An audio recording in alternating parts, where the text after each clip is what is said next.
साथियों नमस्कार। साथियों, इसमें हमारे साथ हैं जो बड़े भाई पंकज पांडे जी, संयुक्त प्रतियोगी छात्र हुंकार मंच के संयोजक।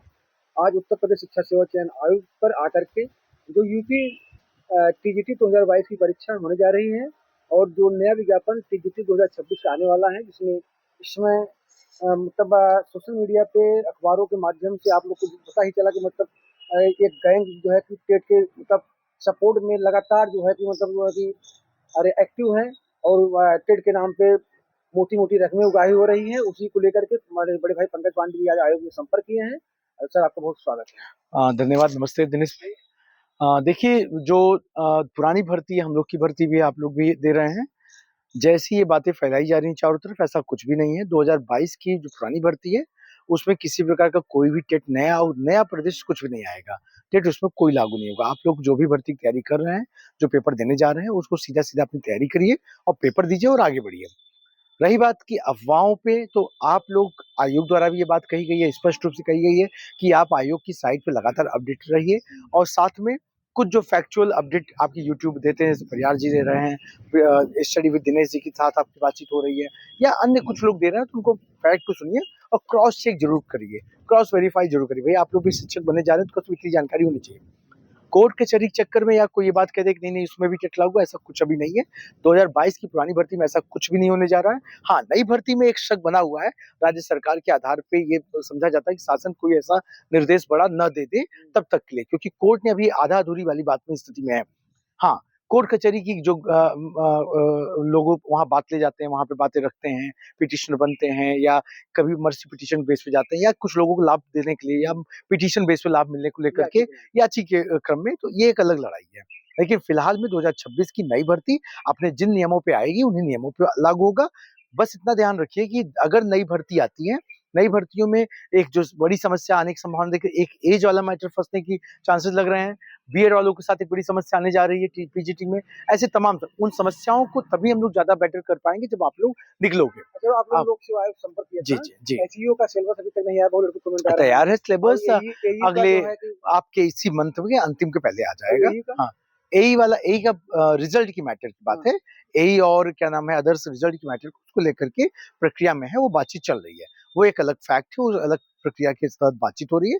आज छुट्टी थी, आज नहीं कुछ हो सिलेबस कब पाए। तक आ गया एचईओ का? सिलेबस इस मंथ के अंतिम तक आ जाएगा। पीसीए 2024 का अभी तो उसकी अ कापियाँ तो नहीं करी की गई है। पीसीएस 2024 कॉपी का मार्क लिस्ट को लेकर के हम लोगों ने बोला है, उसकी कॉपी अपलोडिंग को लेकर के बोला है बिहार की तर्ज पर और कट ऑफ अंतिम उत्तर कुंजी इन सब की बात किया है और साथ में आरओ 2023 की बात किया है। और का रिजल्ट अभी तक हाँ, अभी अभी उसमें भी उसका भी नहीं दिया, तो इसकी मांग है 13 तारीख मतलब कल नहीं परसों हम लोग आयोग पर पुनः जा रहे हैं। वहाँ पे हाँ, विज्ञापन नहीं घिराव करेंगे। ज्ञापन भी देंगे, कुछ और भी चर्चा का पार्ट है और घेराव भी एक तरह से एक प्रोटेस्ट भी हम लोगों का है वो। और साथ में हम लोग 13 तारीख को 13 को हम लोग 11 बजे के आस-पास आयोग पे जाएँगे और उसके साथ में कल शाम को 5 बजे शिवाजी पार्क में हाँ, सिवाय मंफोड़गंज में है, वहाँ पे 2, 4, 5, 10 लोगों के बीच में एक इन्हीं सब मुद्दों को लेकर संवाद होनी है। आपका जो भी एक मिशन चल रहा है जी। मतलब यूपीएससी में जो आपके एग्जाम पे पारदर्शिता के सवाल को लेकर के ये यूपी ट्रिपल एससी का मामला है। Minimum cut off maximum opportunity को लेकर के हमने राज्यपाल महोदया को दे दिया है पत्र। उसके साथ में मुख्यमंत्री को दिया जा चुका है, अध्यक्ष जी को दिया जा चुका है। सुनने में आ रहा है कि बात चर्चा परिचर्चा का हिस्सा बना हुआ है, लेकिन हम लोग 14 तारीख या 15 तारीख को, क्योंकि 14 को छुट्टियां रहेंगी, 15 को हम लोग पुनः एक बार रिमाइंडर के तौर पे ज्ञापन देंगे।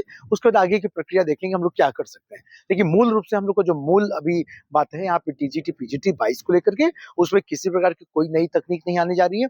आप उसको पेपर दीजिए। नई भर्ती आपको मई लास्ट तक मिलने की पूरी संभावना देखी जा रही है और नई भर्ती में जो नए नियम कानून लागू करने जा रहे हैं, हम आयोग से, शासन से सबसे निवेदन यही लगातार करते रहे हैं कि कोई भी नया नियम तभी लागू करिए, कम से कम छात्रों को एक बार मौका जरूर दीजिए। एक तो भर्ती लेट है और भर्ती लेट होने के बाद और नया नियम अचानक आप लागू करते हैं, तो उससे बहुत सारे छात्रों का नुकसान होता है। साथ ही में लोअर की भर्ती देख ही रहे हैं, 7 साल 8-8 साल के बाद आ रही है। एलटी जीआईसी की भर्ती देख ही रहे हैं। अभी जीआईसी में एज रिलैक्सेशन की बात आ रही है। उत्तर प्रदेश लोक सेवा आयोग को लेकर के हाई कोर्ट ने 1 हफ्ते का समय दिया है कि 1 हफ्ते के अंतर्गत निश्चित करिए। अब एक तो परीक्षा का डेट निश्चित हो चुका है। चलिए आपने दिया, ये होना चाहिए। अगर सभी परीक्षाओं में 1 साल का रिलैक्सेशन 2 साल का दिया जा सकता है, 3 साल का, तो इसमें क्यों नहीं? इनको भी देना चाहिए। और अगर एज बाउंड करने की बात कर रहा है उत्तर प्रदेश शिक्षा सेवा चयन आयोग, तो यह उसको भी दूर करे। ऐसा एज बाउंडेशन पहले था नहीं, तो आगे भी लगाने से बचे और कोई भी नया नियम अगर लगा जी, किसी भी पुरानी नियमावली से परीक्षा कराएं। और सभी से मेरा निवेदन होगा, फैक्ट जरूर चेक करें, और साथ में जो लोग मेंस के फॉर्म भर रहे हैं, कम से कम आप लोग नोटिफिकेशन की एक कॉपी जरूर निकालें और हर कड़ी को प्रॉपर पढ़ें, उसके बाद उसके तहत भरें, क्योंकि फॉर्म रिजेक्शन की जो प्रक्रिया लगातार आयोग की बढ़ चुकी है और इतने फॉर्म रिजेक्ट हो रहे हैं और छोटी-छोटी गलतियों से हो रहे हैं। इसलिए सबसे निवेदन यही करूंगा कि वॉच करते रहें, जहां से जो माध्यम से न्यूज मिले, फैक्ट चेक करने के लिए साइट पर जो आयोग की जो साइट होती है, कम से कम इतना चेक करना जरूर जाने, वहां पे देखें, समझे क्या लिखा, नहीं समझ में आ रहा है, कमेंट बॉक्स के माध्यम से, मोबाइल नंबर पे हमारे पास देने से, जिसके पास भी आप भेजते हैं उसके माध्यम से आपको सूचना मिल जाएगी। कोई भी पॉइंट हो आप कमेंट बॉक्स में डालें, हम लोग उसको वॉच कर रहे हैं, देख रहे हैं, और जो भी बातचीत लगेगी और जो भी संवाद का उत्तर होगा उसको हम प्रॉपर देते रहेंगे। धन्यवाद। Thank you sir.